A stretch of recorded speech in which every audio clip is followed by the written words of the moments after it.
Wabarakatuh. Berjumpa lagi bersama Wong Ganteng sak donya. Mohon untuk tidak menyebutkan nama dan identitas dalam percakapan ini karena percakapan ini saya naikkan dalam konten YouTube. Oke. Bagaimana ini, Mbak? Mas, aku pengen nanya. Itu kan aku udah notice, terus udah tak kirim juga, majikan nggak mau tanda tangan ke imigrasi gitu, udah tak kirim ke imigrasi. Tapi majikan tuh nggak mau ngeluarin saya bulan depan loh, Mas. Gimana ya kalau kayak gitu tuh? Oke. Sudah? Iya sudah, itu Apalagi? nggak mau, katanya dianya maunya bulan 3 katanya gitu, bulan 3 atau bulan 4 katanya gitu. Terus dia ngomongnya, walaupun kamu kirim ke imigrasi, saya tetap tanggung jawab katanya gitu. Tetap kamu pulangnya bulan 3 atau bulan 4 katanya gitu. Oke. Apa? Terus lanjutin. Iya. Lanjutin. Keluarin semuanya. Ya, Habis itu nanti giliran saya yang ngomong. Iya. Saya bilang kan sama majikan tuh, kalau saya nggak keluar hari itu tanggal itu, saya bisa jadi overstay di sini. Terus kata dia ngomongnya enggak bakal. Soalnya kan saya belum tanda tanganin kamu katanya gitu. Tapi banyak saran-saran dari temen, walaupun majikan nggak tanda tangan, tetap saya harus pulang tanggal itu katanya gitu ya. Tapi majikan tetap ngeyel, nggak mau katanya. Kamu bisa nggak bisa bulan 3 katanya gitu. Gimana itu caranya? Yes. Ganti saya ngomong ya. Ganti saya ngomong, ganti Okay. sampean yang dengerin ya. Iya.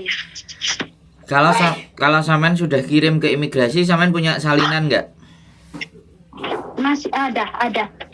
Satu. Punya. Salinan sampean pegang kan? Oke. Setelah salinan Iya. pegang, sampean ngerti nggak? Imigrasi itu akan menulis surat keterangan dalam 2 minggu setelah sampean kirim surat itu ke rumah majikan. Iya. Ya, nanti dia akan kirim surat bahwa menyatakan sampean akan keluar di tanggal yang sampean tulis. Jadi nanti kalau dia nggak ngasih izin sampean keluar di tanggal yang sudah sampean tulis, sampean telepon polisi. Sampean telepon. Dengerin saya yang ngomong dulu, gantian, oke? Oke. Biar penjelasannya itu komplit. Saya nggak bisa, Mbak. Hal yang penting ini terus langsung di sela-sela, belum selesai saya ngomong, sampean sela itu nggak bisa. Biar sampean paham, oke? Oke. Nanti kalau nanya lagi, giliran lagi, gantian gitu loh kalau ngomong, oke? Oke. Jadi kalau sampean sudah pegang kopi dan sampean sudah kirim fix ya ke imigrasi, sampean waktu ngirim nyemplungin di ijo atau sampean ngirim ke kantor pos biasa. Kalau nyemplungin ke kotak ijo kan sampean nggak punya tanda terima. Tapi kalau ke kantor pos kan sampean punya tanda terima, oke? Iya.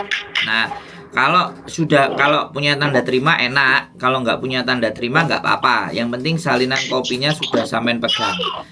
Kemudian sampean hari tanggal yang sampean tulis sampean keluar. Kalau dia tidak mengizinkan, sampean telepon polisi. Biarlah polisi yang jadi penengah. Sampean sudah siap-siap saja, ya. Siap-siap. Habis itu sampean tinggal tunjukin, Singsang, Dadai, Muisi, mohon maaf karena aku sudah nulis, maka karena ini adalah dirimu yang memaksa dan aku harusnya keluar hari ini, maka aku telepon polisi untuk menjadi saksi, menjadi penengah. Ya, kalau kamu masih ngeyel dan menyuruh aku pulang lebih jauh lagi dan lebih jauh, sampean bisa telepon lebor. Ya, sampean persiapkan nomornya polisi dan nomornya lebor. Nah, habis nanti kalau ada polisi, majikan masih ngeyel ndak mau ngeyel-ngeyelan sama polisi, aku begini dan begitu, sok silahkan ini telepon ke lebor. Nah, jadi tanggal itu juga yang sudah sampean tulis itu lebor pasti akan memberikan penjelasan. Kalau polisi nggak bisa memberikan penjelasan, atau polisi suruh telepon lebor, suruh jelasin ke majikan. Ini kan majikan yang karepe dhewe. Gak tahu gak tahu aturan ngeyel. Tapi kalau sampean bisa ngomong baik-baik sebelum hari H, sampean coba telepon Lebor dulu. Nah, majikanku itu susah dibilangin, Lebor. Bisa nggak kamu kasih tahu atau bilangin majikanku gitu loh. Tapi kuncinya satu, sampean bener-bener keluar. Jangan nanti diiming-iming, diancem-ancem apa macem-macem, sampean jadi mundur. Susah sendiri sampean. Bisa dipahami nggak? Iya. Saya khawatirnya mbak-mbak itu pikirannya berubah gitu loh, dan itu yang tidak kita suka. Kalau kita saran ke orang tapi ternyata di tengah jalan dia tiba-tiba muenggok, nah itu loh yang nggak masuk. Iya Mas. Ya, aku udah ngomong sama majikan juga Mas. Aku pokoknya tanggal segitu mau keluar, tapi dia ngomongnya tetap bulan 3 kalau kamu nggak mau keluar ya udah bulan 3 tanggal 10 katanya gitu. Ya nggak mau, saya bilang gitu tetap. Sampai di situ berapa tahun? Aku belum lama, masih 3 bulan 4 bulan ini. Berarti sampean baru atau sudah pernah di Hong Kong finish atau baru non? Baru non ex Taiwan. Nah, itu persoalan. Sampean yang punya masalah berarti. Tapi sampean pulang Indonesia kan? Iya masih. Nggak kaburan kan? Enggak. Yakin ya? Nggak kabur ya? Ya. Ini masuk konten lo ya. Karena Iya Mas. Karena sekali lagi anak-anak non ex atau ex Taiwan itu kena mental. Nah, ketika kena mental dia balik. Kalau saya boleh saran, majikan masih ngomong kayak gitu, ya kan? Artinya majikan masih mau. Tolong sampean pertimbangkan lagi. Kalau memang mau di-extend, majikan suruh ngurus extend. Tapi kalau enggak, wis sampean pokoknya harga mati untuk break ya sudah. Terus itu tadi yang saya ceritain. Karena sekali lagi jangan sampai kehidupan sampean di ke depan lebih baik itu sampean gak bisa gara-gara kesalahan hari ini. Kehidupan di depan sampean besok itu jadi belok-belok dan tidak jelas. Jadi pikirkan baik-baik. Iya, ya soalnya Mas, saya mau ngomong. Soalnya kan majikan tuh ngomongnya gini, kalau kamu nggak ditahanin sampai bulan 3 atau bulan 4 katanya, nanti kamu ke Hong Kong juga susah. Saya akan ngomong yang nggak bisa buat kamu ke Hong Kong lagi, katanya gitu. Nah, kan pasti kan. Jadi kan makanya saya ngomong, dia bisa membuat dan menulis rekod bahwa anak ini tidak bisa bekerja, anak ini main-main ke Hong Kong, tidak serius dan sepenuh hati. Nah, sampai 3 bulan itu belum sampai 1 tahun. Ya ini saya jelasin ya, sekali lagi saya jelasin. Walaupun berkali-kali saya jelasin di konten saya, tetap akan saya jelasin ke sampean. Jadi kalau belum finish, ya non, kemudian tidak di atas 1 tahun, itu Indonesia konsulat itu punya regulasi dengan PT-PT di Indonesia. Sampean nggak bisa pergi ke Hong Kong lagi selain dari PT yang sudah sampean jalani, kecuali PT yang baru itu nebus sampean. Ya, yang pertama masalahnya potongan sampean mungkin juga belum selesai. Aku nggak tahu loh ya ini. Tapi normally 3 bulan itu belum selesai biasanya. 6 bulan itu selesai. Nah, 3 bulan lagi. Nah, kan 3 bulan lagi. Potongan belum selesai. 3 bulan lagi. 1 bulan. Terus pokoknya PT akan nguber sampean ABCD bla bla bla. Kalau toh pun sampean sudah lunas dengan potongan PT, ya kan? PT juga masih data sampean itu tetap dikunci. Kecuali PT yang lain nebus, akhirnya sampean proses dengan PT lain, majikan yang berbeda, sampean dikenakan potongan lagi. Itu satu. Kalau masih balik ke Indonesia terus pingin balik ke Hong Kong, terus begitu dia balik ke Hong Kong, ya kan, rekod dari majikan lama sebelum menurunkan visa sampean yang baru, dia melihat rekod dan dia menelpon majikan, kenapa kok nulis hal-hal yang buruk terhadap sampean. Itu loh, nulis hal-hal yang buruk terhadap sampean. Nah, itu akan menjadi pertimbangan imigrasi untuk mengapprove visa sampean. Gitu. Nah, kecuali sampean mau ke Singapura, kecuali sampean mau ke Makau, itu imigrasi Hong Kong tidak akan ada hubungannya. Tapi kalau sampean mau balik ya nggak apa-apa, Aku nggak ngerti ceritanya sampean di kemudian hari. Mudah-mudahan ya untuk jalan untuk rezeki PT sampean gelem, tapi pasti nih normally ya PT gelem potongan sampean jauh lebih gede dari yang hari ini. Iya Mas. Nah, karena harus buka kunci itu semua. Nah, itu makanya dipertimbangkan baik-baik karena sampean sudah mengirim ke imigrasi sekali lagi. Iya. Ya, aku nggak ikut campur. Aku cuman ingin menjelaskan yang akan terjadi besok. Yang setelah tanggal yang sampean tulisan dan sampean tak kasih teknisnya juga. Walaupun sebenarnya saya harus menanyain dulu reasonnya sampean itu apa, kenapa kok nggak lanjut bekerjanya, kenapa kok begitu. Tapi tak anggap ya keputusan sampean sudah bulat, makanya saya nggak mau mencampuri. Tapi saya menggambarkan gambaran-gambaran atau efek-efek yang akan sampean terima. Meskipun itu bukan 100%, tapi setidaknya sampean punya pandangan dan gambaran. Jangan sampai nanti setelah berikutnya sampai ngeluh ini. Nah, biasanya orang-orang yang 2-3 bulan ini kok begitu kekeh. Nah, saya nggak ngerti. Ada kenalan yang di luar yang ngajak untuk hidup di luar dengan tawaran lebih tinggi. Saya nggak ngerti, tapi saya nggak menganggap sampai punya teman yang seperti itu. Cuman pesan saya yang ada di konten ini juga, hati-hati dalam memutuskan sesuatu. Tolong memutuskan sesuatu itu jangan sehari 2 hari. Pikirkan baik-baik selama 1 bulan. Cari info yang benar. Jangan menggadaikan masa depan kita hanya gara-gara amarah dan emosi. Begitu Mbak E. Jadi harus itu biar kita itu bisa bijak. Sampean mau ngomong apa lagi? Silakan.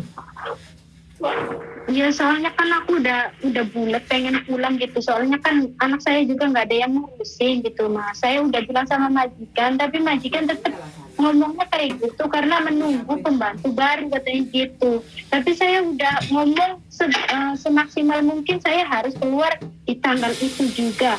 Tapi dia ngomongnya saya belum tanda tanganin kamu tetap nggak bisa katanya gitu. Oke, ya nggak apa-apa, wis itu keputusan sampean bulat dan sudah tidak bisa diganggu gugat, artinya kan seperti itu tuh, nggak apa-apa Mbak. Nah ini yang menyebabkan PT-PT itu juga sedikit agak gondok dan mangkok dalam memproses anak. Jadi makanya kenapa kok yang baik-baik, yang benar-benar itu serasa disamakan. Saya juga kemarin ada Mbak 4 bulan juga di interminate sama majikan. Kalau ini kan sampean yang minta break. Terus saya juga ini diproses sama bojoku juga baru 4 bulan ya, sekali lagi baru 4 bulan dia sudah menye-menye mau minta pulang. Alasannya nggak beda sama sampean, anakku nggak ada yang jaga, suamiku kerja lain. Itu alasan klasik Mbak. Sebelum berangkat tidak dipikirkan baik-baik dan tidak didiskusikan baik-baik. Selalu akan ada banyak alasan ketika kita mau pergi. Saya bukan membela orang lain ya, tapi ini pun terjadi dengan saya. Seperti kasus kayak sampean ini seperti terjadi dengan saya. Makanya kita harus benar-benar menyaring orang-orang yang mau berangkat dan mau berjanji gitu loh. Nah, jadi tapi kembali lagi namanya manusia itu dinamis. Hari ini ngomong A, besok bisa B, lusa besok C, lusa lagi bisa jadi E, nggak apa-apa. Kan sekali lagi itu pilihan. Saya tidak menyalahkan pilihan apa yang sampean rasakan. Tapi ya begitulah pertimbangannya. Biasanya karena emosi, karena mangkel, karena marah, karena sudah hatinya nggak kena, ya sudah kena mental. Nah, Iya. sabar Mbak. Dolar Hongkong ya begini rasanya. Iya. Enak toh? Enak. Gurih. Enak namar. Kayak polo pau. Iya. Ya jadi seperti itu Mbak, nggak apa-apa. Ya masih ada waktu untuk sampean berpikir lebih lanjut. Tapi kalau sudah bulat ya sudah. Itu tadi yang harus sampean lakukan. Nggak apa-apa. Iya. Boleh saya ngomong Mas? Boleh, gantian soal ngomong. Tapi itu maksudnya tuh dipermasalahkan deh. Soalnya saya juga udah nggak betah nantinya tuh maksudnya tuh pas saya pulang apa dipermasalahkan nggak sama majikan gitu? Enggak, ya sampean nggak dipermasalahkan. Tapi kalau sampean nanti mau proses lagi itu sudah ada catatan hati-hati gitu. Kalau majikan benar-benar nulis kayak kemarin Mbak, ada satu Iya. anak itu kena penyakit herpes ya. Kemudian majikan kan bawa dia cek lebih banyak kena herpes. Kemudian ditulis di surat finishnya dia ditulis kalau dia kena herpes. 3 agensi di Hong Kong tidak mau memproses dia karena membaca surat terminate kontraknya. Itu baru agent belum imigrasi. Tapi kalau agent nanti bilang 3 bulan begini, bisa jadi mereka ada yang mau karena sudah nggak ada pilihan, sampai tetap akan bisa diajukan, tapi visanya akan dipertimbangkan. Tapi sekali lagi, saya tidak selalu benar ketika berbicara tentang visa, karena visa adalah imigrasi yang menentukan. Jadi jangan saya bilang seperti ini terus nanti sampean bisa misalnya terus proses, begitu proses sampean bisa jebol visanya. Alah, omongan Sandro nggak bener. Nah, aku nggak pingin kejadian berikutnya seperti itu, tapi saya menyampaikan gitu loh. Yang jelas visa imigrasi yang akan menentukan. Kalau masih ada rezeki di dalam diri sampean, ya Tuhan kasih berkah sama orang imigrasi untuk meng-approve visa sampean, karena itu sudah di luar kendali saya. Tetapi yang teknis, kejadian yang teknis biasanya sebelum imigrasi approve dia akan telepon ke majikan lama. Lah ada yang majikan lama ngomongnya jelek, tapi visa juga approve. Iya. Jadi seperti itu. Jadi saya nggak ingin memberikan ketakutan buat sampean, tapi resiko kiri kanan atas bawah, depan belakang harus saya sampaikan sebagai pemahaman dan pengetahuannya sampean. Seperti itu. Jadi nggak selalu juga apa yang saya sampaikan benar, tapi setidaknya seperti itu gambarannya. Iya, ya soalnya tanya agent juga ya, maksudnya tuh nggak ngerespon, nggak apa-apa gitu. Dari awal saya minta surat notis, terus minta surat notis dia ngomongnya nggak ada. Setelah itu saya mintanya ke KJRI langsung gitu. Terus saya kirimkan dan kasih ke majikan, tetapi agensi telepon saya katanya itu bukan surat notis, tetapi kebanyakan itu KJRI juga mengatakan itu surat notis buat 1 bulan gitu. 1 bulan setelah nanti keluar, tapi agensi selalu ngelak, katanya kamu kalau ada apa-apa saya gak bakal bantu, tapi KJRI bilang juga itu surat notis, katanya gitu. Iya nggak apa-apa, bener, sampean bener. Ya agent kenapa kayak gitu ya, karena dia kecewa, karena gak sampai finish. Jadi 2 hal yang berbeda. KJRI menyampaikan sesuatu yang memang benar, iya kan? KJRI menyampaikan sesuatu yang benar, nggak salah. Agent nggak mau tahu, bahkan cenderung kadang-kadang mengintimidasi. Nah, karena bisnisnya dia macet,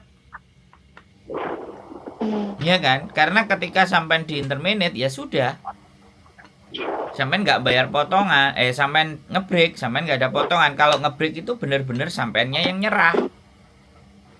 Nah, jadi dari situ makanya kenapa agent-agent sekarang itu nggak mau ambil pusing. Dia kan sudah terima duitnya majikan, dan dia juga punya perjanjian dengan majikan. Kalau anak ini keluar sebelum jatahnya, dia harus ngasih ganti dan majikan nggak bayar full. Bisa jadi seperti itu. Tapi bisa jadi juga ya wes anaknya sendiri gak mau dan lewat dari 3 bulan ya wes. Ya kamu kalau mau cari agent lagi ya silakan. Kalau kamu cari CC lagi ya kamu bayar full lagi. Itu secara agent begitu, Mbak. Makanya saya memberikan gambaran ke sampean, pandangan agent bagaimana, pandangan KJRI bagaimana. Ya KJRI ya akan duduk di tengah, ya menceritakan yang benar gitu. Tapi rata-rata agent kayak gitu udah jadi marah dalam memproses. Tapi namanya bisnis, ada barang bagus dan ada barang yang busuk, barang yang nggak benar ada. Ya seperti itulah. Kalau lagi nemu yang nggak pas ya sudah, sampai masih mending 3 bulan. Saya itu pernah 2 minggu dari Indonesia, udah nggak niat. Kelihatannya dia memang mau cari duit ya 15 juta atau 20 juta aja. Habis itu dia pulang. Nah, makanya seleksi awal.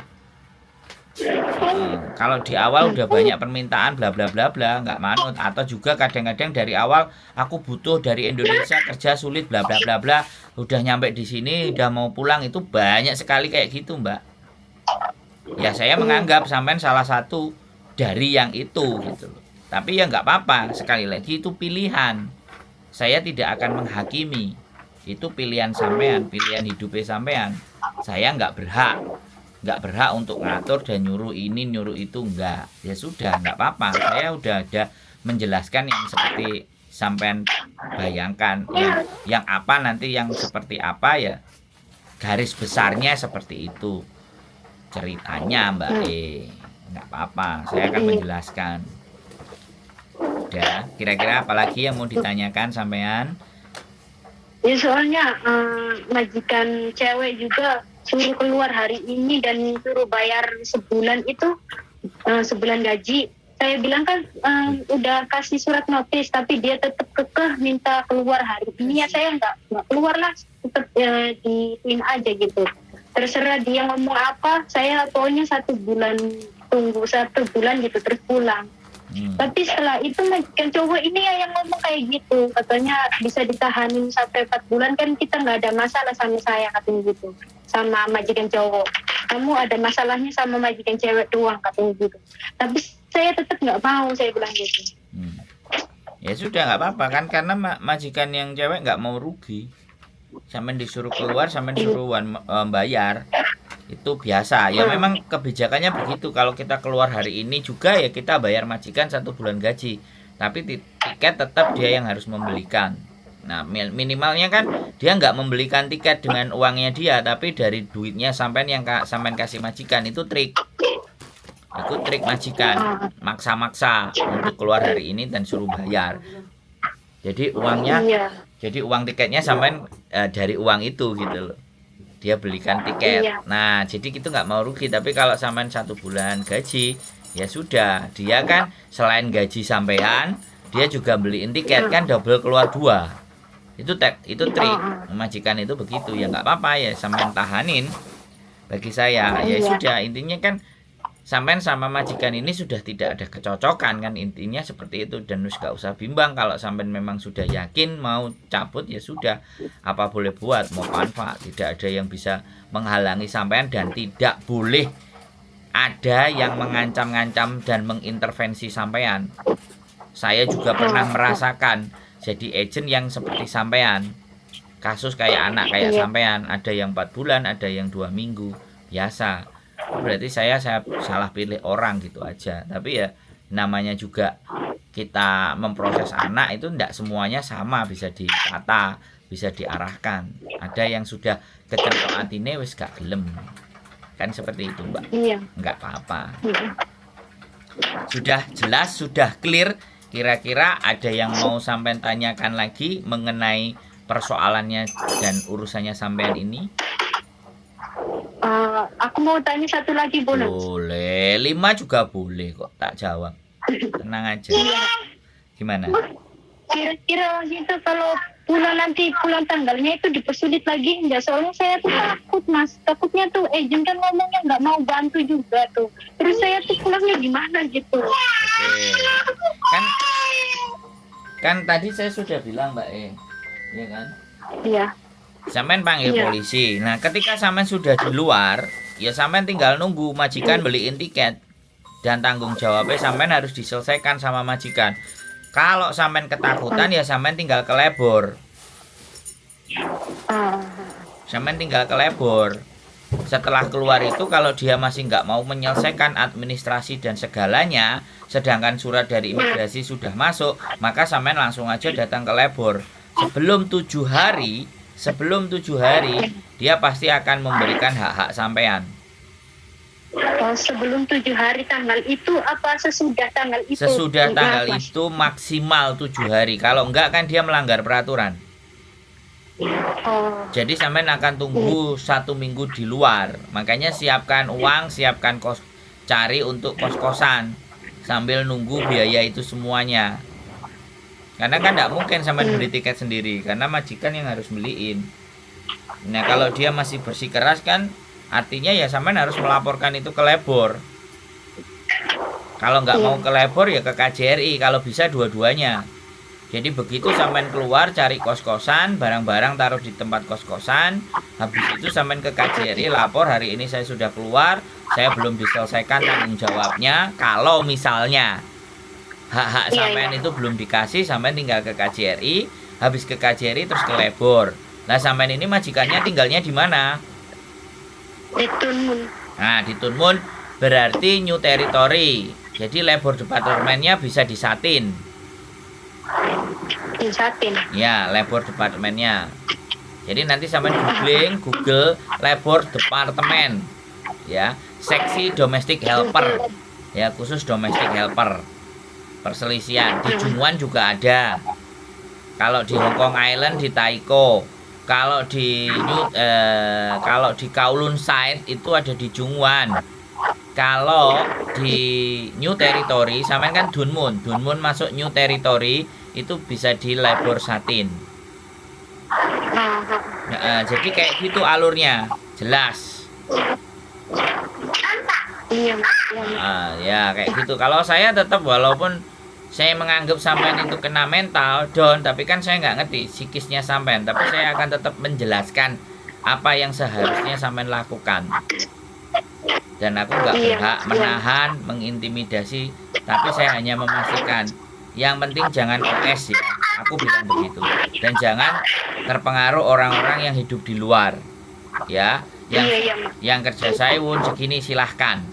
Sekali lagi saya cuma mengingatkan, tapi kalau pilihan kan balik ke dirinya masing-masing. Yes. Apalagi yang mau sampean sampaikan? Udah mas, sedikit lega saya juga, soalnya takut dari tadi pagi tuh takut. Jangan takut, jangan pernah ada takut. Meskipun sampean salah, dan bleset, tapi ya wis, sampean jangan takut. Oke?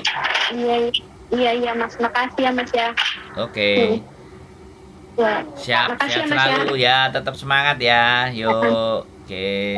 Ya, Bye-bye. Waalaikumsalam warahmatullahi wabarakatuh.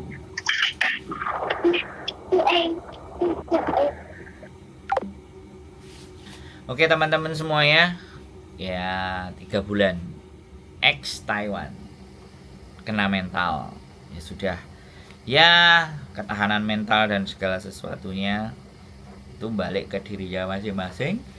Kita juga nggak bisa dan tidak boleh menyalahkan dan tidak boleh memaksa orang. Yang namanya hati dan perasaan mau piye meneh. Saya juga pernah mengalami memproses anak yang seperti itu juga. Kok ya sujune di interminate bukan ngebreak. Kalau ini kan ngebreak.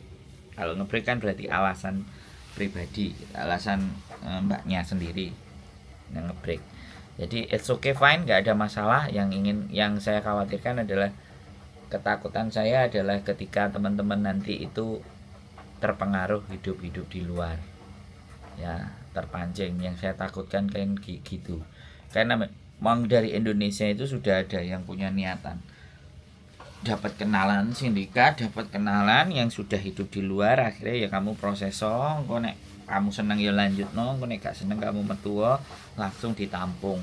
Nah kayak gitu tuh, hal-hal seperti itu yang sebenarnya tidak ingin terjadi kepada teman-teman. Tapi ya pergaulan kita tidak bisa membatasi. Pergaulan itu teman-teman sendiri yang tahu. Keep stay tune my YouTube channel and tune next video. Bye bye.